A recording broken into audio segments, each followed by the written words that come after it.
no capítulo número 7 de Juízes. Aleluia, glória a Deus. Eu quero ler desde o versículo 3. Do 3 em diante, amém, irmãos? Agora, pois, apregou aos ouvidos do povo, dizendo: quem for covarde e medroso, volte e vá-se apressadamente das montanhas de Gileade. Então voltaram do povo 22.000 e 10.000 ficaram. E disse o Senhor a Gideão: ainda muito povo há, faze-os descer as águas, e ali os provarei. E será que aquele de que eu te disser, este irá contigo, este contigo irá. Porém todo aquele de que eu te disser, este não irá contigo, esse não irá. E fez descer o povo às águas. Então o Senhor disse a Gideão: qualquer que lamber as águas com a sua língua, como as lambe o cão, esse porás à parte. Como também a todo aquele que te abaixar de joelhos a beber. E foi o número dos que lamberam levando a mão à boca, 300 homens. E todo o resto do povo se abaixou de joelhos a beber as águas. Feche teus olhos um instante. Maravilhoso Deus, Espírito de Deus, Tu está aqui nesta noite, Senhor. Tu conhece cada coração, cada necessidade. Conhece o porquê, a razão, Senhor, porque estamos aqui. Queremos ouvir a Tua voz, Senhor, de uma forma mais especial, mais íntima, Senhor. Fale com cada um segundo a sua necessidade, em nome de Jesus. Amém. Tome assento. Alguns pregadores dizem que nós somos a geração do arrebatamento da igreja. Que não passará essa geração, disse Jesus, sem que todas essas coisas aconteçam. Nós estamos vivendo dias difíceis na terra, dias de extremos, dia de multiplicação da iniquidade e do esfriamento da fé e do amor.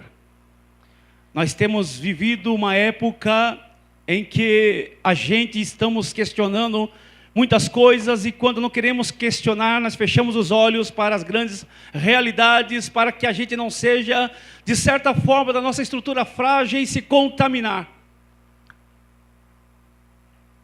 A palavra de Deus diz que viveríamos os dias difíceis. Quando a gente olha para esse livro, o livro de Juízes, parece que esse livro ele ganha uma vida repentina nos dias que estamos vivendo, porque esse livro ele fala exatamente sobre apostasia.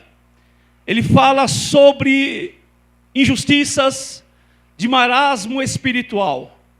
Fala de corrupção, fala de falta de respeito. E esse período de juízes que abrange um período de 350 anos, dos quais Deus levantou inúmeros juízes, que eram líderes políticos e espirituais, que foram levantados para libertar o povo da escravidão dos midianitas, dos amalequitas e de outros que havia naquela terra de Canaã. Na situação de que eles mesmos entraram por desobedecerem a palavra de Deus. Não foi Deus que impôs uma situação difícil para eles, porque Deus tinha prazer em punir. Não, eles mesmos buscaram as situações difíceis. E Deus levantou homens, dos mais conhecidos foi Gideão, foi Sansão, foi Débora, para libertar esse povo. E a Bíblia conta a história desse personagem chamado Gideão, que Deus o levanta como grande líder libertador da nação de Israel, nesse período. E com cerca de 300 homens, ele faz algo na história marcante. Quem sabe até inspirou o filme Os 300, né? Filme, né, que levou a ideia da grande vitória desse personagem chamado Gideão, com 300 homens aproximadamente. 300 homens.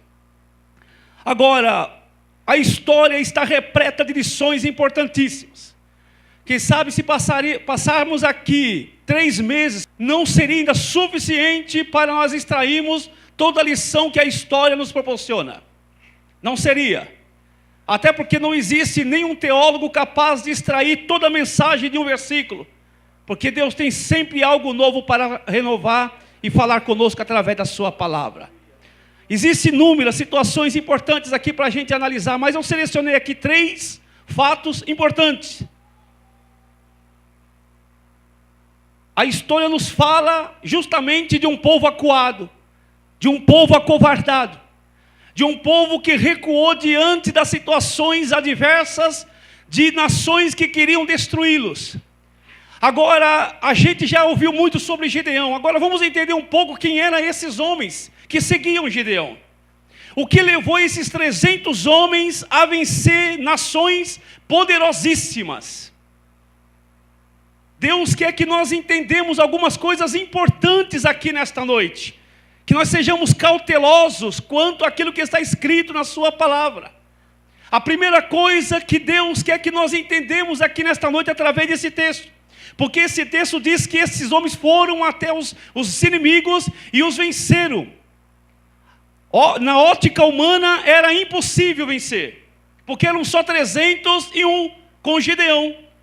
E eles venceram. Parece que utilizaram alguns instrumentos até meio estranhos, como vaso, como tocha e como trombeta. Que não tem nada a ver com arma de guerra, mas tem a ver com a estratégia de Deus. Então, isso já nos faz entender que precisamos entender o que Deus está falando com cada um de nós. E se apropriar daquilo que a palavra de Deus está dizendo e seguirmos por ela. Em primeiro lugar, por que esses 300 venceram? O que levaram eles a vencer? A situação que parecia uma situação irreversível. Porque há situações de nossas vidas, irmãos, que elas são irreversíveis. Não tem jeito. A morte, quando chega, é para todos, independente, seja lá o status social, seja lá a cor da pele, seja ela a posição social, se é crente, se não é crente, não importa. A morte, a Bíblia diz que é para todos, só não passará pela morte aqueles que estiverem vivos no toque da trombeta para serem arrebatados a encontrar o Senhor Jesus nos ares. Amém? Então, a situação que é irreversível, não tem jeito. Agora precisamos entender que há situação que é reversível. Que é reversível. A primeira coisa que esses homens entenderam, ou analisaram, qual é a gravidade do problema. Qual é o grau do problema. Não precisamos nos acovardar e recuar diante das situações difíceis da vida. Seja ela de ordem sentimental, seja ela de ordem material, familiar, não importa, física, de saúde, não importa. Você analisa primeiramente a situação, foi o que eles fizeram. E a primeira coisa que eles concluíram na situação que eles analisaram é justamente que a situação pode ser revertida. Pode ser revertida. Entenda que nesta noite existem 2 campos, o campo da impossibilidade e o campo da possibilidade. O campo da possibilidade você nem queira entrar, sabe por quê? Porque está totalmente fora das tuas condições humanas de realizar. Totalmente fora. Se você analisar e entender o seguinte, que é impossível, então não adianta fazer campanha, não adianta se quebrantar, porque só depende unicamente da vontade de Deus na minha e na sua vida. Tem coisa que não adianta, é irreversível.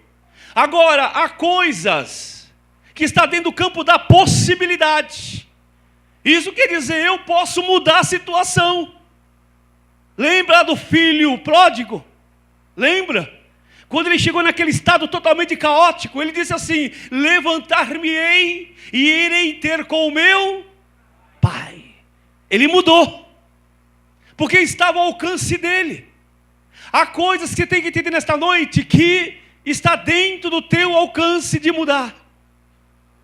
Que você pode mudar a situação. Eu não sei de que ordem é, mas eu acredito na mensagem que Deus me mandou aqui nesta noite. Que se estiver ao teu alcance, a Bíblia diz, tudo é possível àquele que crê. Amém? Não há cativeiro que Deus não possa romper, quando você deseja quebrar as ataduras, das algemas, das correntes, e se libertar e ter uma vida abençoada por Deus. Há coisas que estão dentro do teu alcance. Nós não podemos andar por vista, mas por fé. olhar a situação e considerar o quadro. Não podemos brincar com a situação. Não podemos entender que nós podemos mudar e não fazer nada para mudar. E não adianta ficar culpando o governo, o pastor, o vizinho, o pai, a mãe, o tio, o fulano. Não adianta. Tem coisa que nós precisamos mudar. Precisamos ter o desejo de que haja mudança. Esses homens analisaram a circunstância, ou melhor, a gravidade do problema. Por que é importante você analisar a gravidade do problema? Por duas razões. Primeiro, que se você não levar a sério o problema que você enfrenta, esse problema pode te levar a uma derrocada total e absoluta. Não se brinca com campo minado. Tem que saber aonde pisa. Tem que saber o que fala. Tem que saber o que faz. Porque a Bíblia diz que Deus não se deixa escarnecer. De tudo que o homem planta, ele vai colher. Ele vai colher. Então a Bíblia nos fala exatamente isso. Que esses homens entenderam que a situação, por mais difícil que ela fosse, ela não estava no campo da impossibilidade. Deixa o Espírito Santo trabalhar na sua mente nesta noite. Veja o que ele está dizendo para você. Eu estou pregando aqui, mas o Espírito Santo está dizendo para você aqui nesta noite. Está vendo só como essa situação que você está passando pode ser mudada? Como esse conflito familiar pode ser transformado em bênção? Está vendo como essa situação que você acredita que não tem mais jeito de reverter, ela pode ser mudada aqui nesse lugar, nesta noite, se você acredita em fazer a coisa acontecer? Baseado em quê? Baseado em quê? Eles entenderam que eles poderiam mudar o quadro da situação. Como que eles entenderam que havia a possibilidade e não a impossibilidade de mudança? Primeiro, eles não estavam baseados nas suas condições de armamento ou de número. Não, nada disso. Eles estavam firmados primeiramente em um ponto. Qual é o ponto? O ponto central de que havia sobre eles, sobre a cabeça deles, uma promessa. A promessa de que Deus estaria com eles em qualquer campo de batalha, em qualquer situação da vida. Nós precisamos nos apropriar da palavra de Deus. Se a Bíblia está dizendo, Jesus disse, estarei convosco todos os dias, até a consumação do século, então acredite nisso, Ele vai estar com você em qualquer situação da vida. Não é porque você está passando a situação mais difícil da vida, que os teus amigos se abandonaram, ou as coisas não estão dando certo, significa que Ele não está contigo. Não. Nenhuma viagem com Deus é fácil, mas uma chegada com Deus, ela é certa, porque Deus garante e firma a sua palavra. No que eles estavam baseando? O fato de que Deus estava com eles. Irmãos, o que faz a diferença em nossas vidas é a presença de Deus. É a presença de Deus. Por isso que devemos criar toda uma estrutura, sabe para quê? Para fazer Deus agregar-nos a nós, pastor. Para trazer a existência de Deus em nós. Mas pelo contrário, tem pessoas que querem vencer na vida, mas estão fazendo totalmente errado, estão fazendo tudo para afastar a presença de Deus de suas vidas. E afastar a presença de Deus de nossas vidas, irmãos, é assinar embaixo a nossa derrota. E a Bíblia diz que nós devemos andar em vitória, irmãos, em glória. Cristo resplandecendo através da encarnação dele em nós, nos guiando, nos fortalecendo. Por isso que eles estavam respaldados na palavra de Deus, eles atraíam a presença de Deus para eles, estavam firmados na promessa. Então se aproprie disso aqui nesta noite. A Bíblia diz, Ele estará com você. Mesmo que você não sinta. Porque às vezes nós oramos e não sentimos a presença de Deus, e nós falamos assim, poxa vida, Deus nos abandonou. Lá na cruz do Calvário, Jesus disse, Elohim, Elohim, lama sabachthani. Na tradução é, Deus meu, por que me desamparaste? Deus desamparou Jesus? Não. Não desamparou Jesus. Porque a Bíblia diz, ainda que um pai ou uma mãe, é melhor, se esqueça do seu filho. Eu, Senhor, jamais me esquecerei de ti. Se Deus não esquece nem de você que é pecador, Ele vai esquecer de Jesus na cruz do Calvário? Não. A expressão é de um sentimento que Ele estava sentindo. Às vezes somos traídos pelo nosso sentimento, sentimos que Ele não está mais conosco, mas é um sentimento falso. O que vale é a palavra de Deus que diz que Ele está com você aqui nesta noite. É isso que vale, é isso que importa para nós. Esses homens eram guiados pela palavra de Deus, que sabiam que havia uma promessa da presença de Deus. Porque não poderiam brincar com a situação era séria. Tem situações em nossas vidas que ela é séria, precisa ser levada em consideração. Por quê? Porque senão poderemos ser destruídos, ser derrotados. Agora, requer atitudes para mudar a situação? Requer. É lógico que requer. E a Bíblia diz que Deus dá sabedoria a cada um de nós. Para quê? Para que a gente venha aprender a lidar com a situação.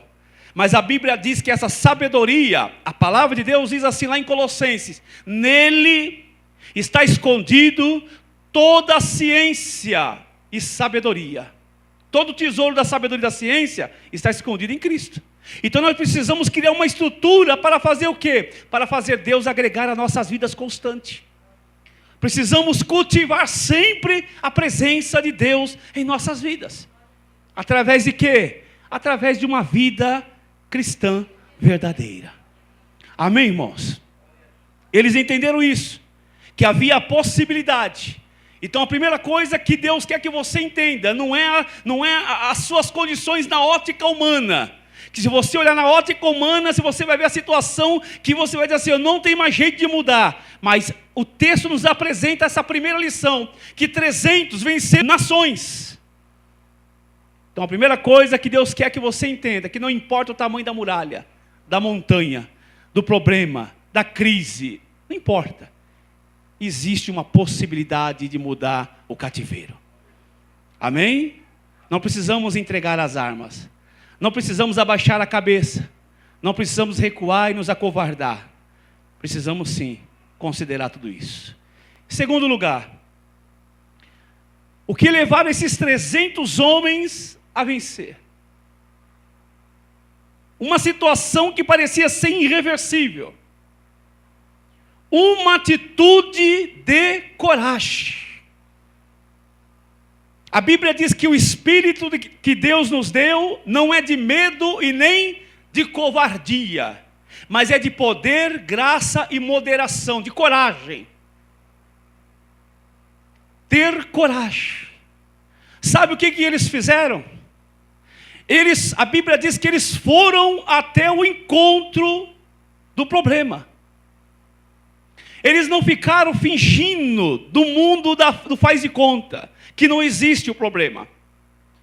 Lembra da história de Davi para vencer o gigante? O que ele fez? A Bíblia diz, ele desceu ao vale de Elã, ao encontro do gigante.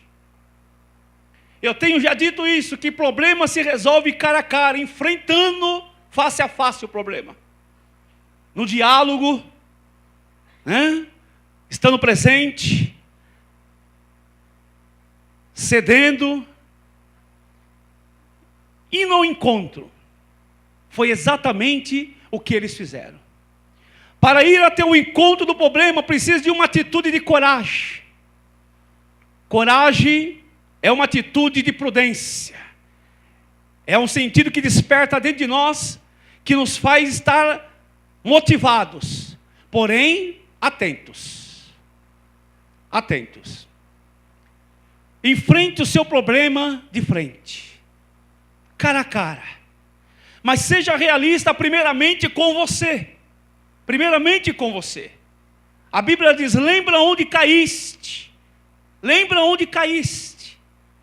Lembra onde começou a derrocada. Lembra onde você perdeu a sensibilidade. Aonde você perdeu os interesses. Aonde perdeu o respeito, aonde perdeu a moral, aonde perdeu uma série de valores que foi destituído de você, saiu e você não ligou. Encare isso de frente. A Bíblia diz que eles foram até o encontro do problema. Aonde está o problema? O maior problema que nós enfrentamos hoje, sabe onde está? Está dentro de nós. Eu lembro da frase de Nelson Ned, quando ele chegou a dizer uma vez que ele tinha um problema, apesar de ser pequenininho, né? Ele disse o seguinte: ele tinha um problema enorme dentro da casa dele. E esse problema se chamava Nelson Ned. Porque era um homem ignorante, porque era um homem incompreensível, com falta de paciência, com falta de carinho para com a esposa, com os filhos. Ele diz: então o maior problema está dentro de mim, mas eu preciso enxergar esse problema e não enxergar o problema na vida dos outros. Que nós somos passivos a juizar qualquer pessoa, a dizer quem está com tudo e quem não está com nada. Só que quando a gente olhamos para o espelho e tiramos fora toda essa carcaça aqui, a gente vê as nossas maiores necessidades. E aí o problema é que só tem uma pessoa que consiga nos parar, e essa pessoa é justamente nós mesmos. E nós nos aniquilamos, nós nos reduzimos. Por quê? Porque temos que enfrentar um problema que não estamos aptos a enfrentar, e está aqui dentro. Está aqui dentro.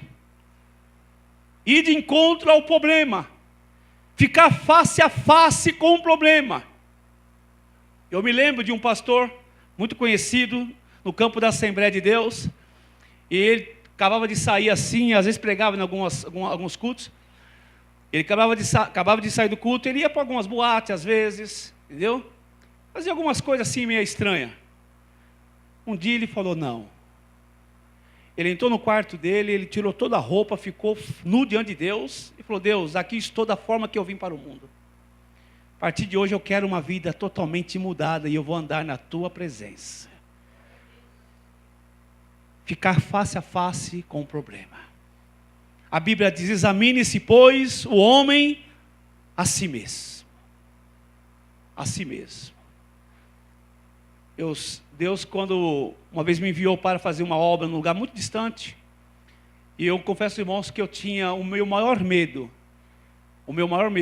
era ser reprovado naquilo que Deus me deu a fazer nessa obra.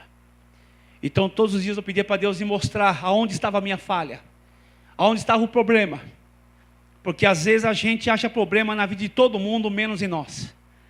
Mas eu gosto de citar aquele versículo que diz lá em Jó, no capítulo 31, em versículo 6. Pesa-me a mim, ó Deus, em balanças fiéis, e tu saberás a minha sinceridade. Colocar alguém na balança de Deus é muito fácil. Dizer que alguém está em falha é muito fácil. Dizer que alguém está em dívida com Deus é muito fácil. O difícil é você subir na balança de Deus e falar: Deus, pesa-me a mim em tua balança. E na balança de Deus, irmãos, até aquele pozinho da tua roupa que você não consegue enxergar lá, consta o ponteiro.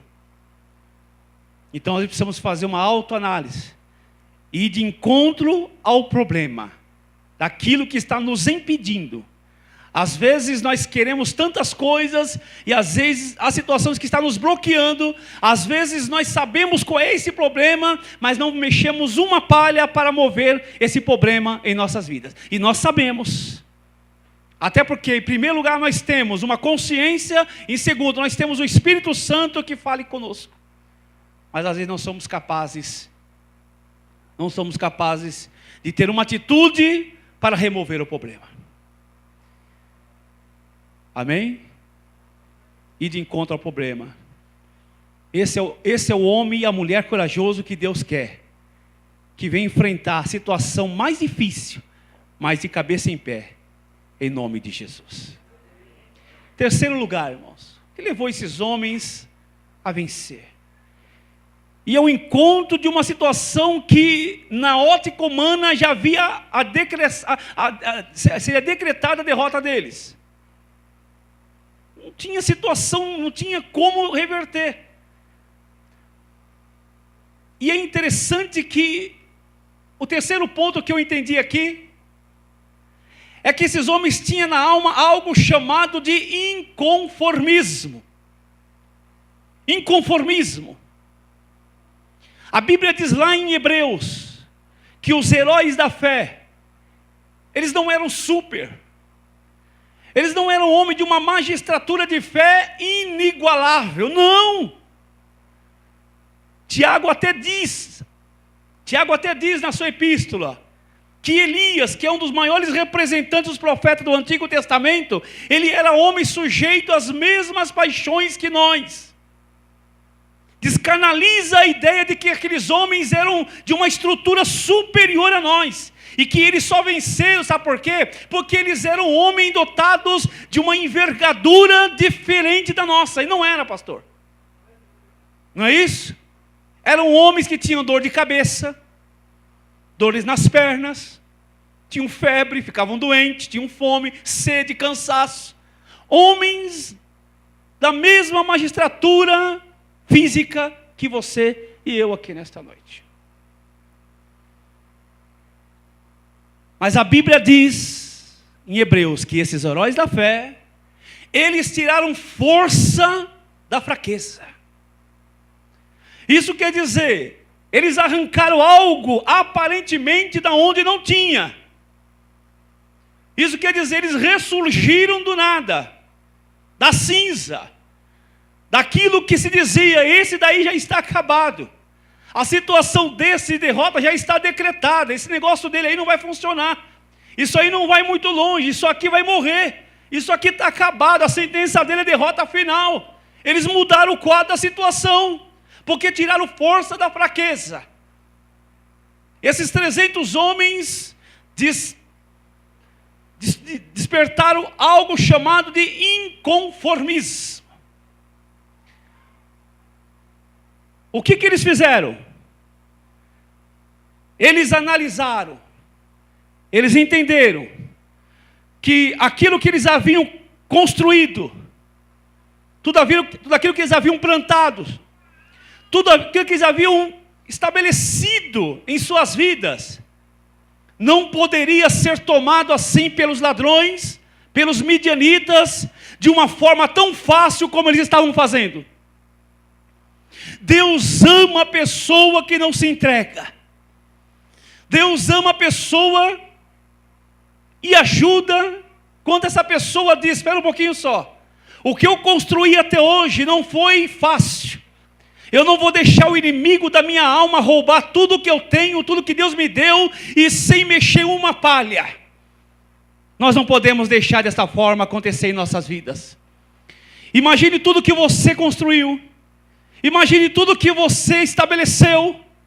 Agora há pessoas que estão vendo o inimigo entrar, o inimigo se apropriar, o inimigo destruir, mas não consegue mover uma palha, não consegue se mexer, não consegue agir. E Deus quer nesta noite que nós tenhamos uma atitude diferenciada. Primeiro, que nós venhamos a nos apropriar das armas espirituais para vencer o nosso adversário. O que Ele quer? Que você primeiramente não viva no campo do conformismo. Não, está tudo bem, a situação não tem jeito, aí eu perdi mesmo, não tem jeito não, irmãos.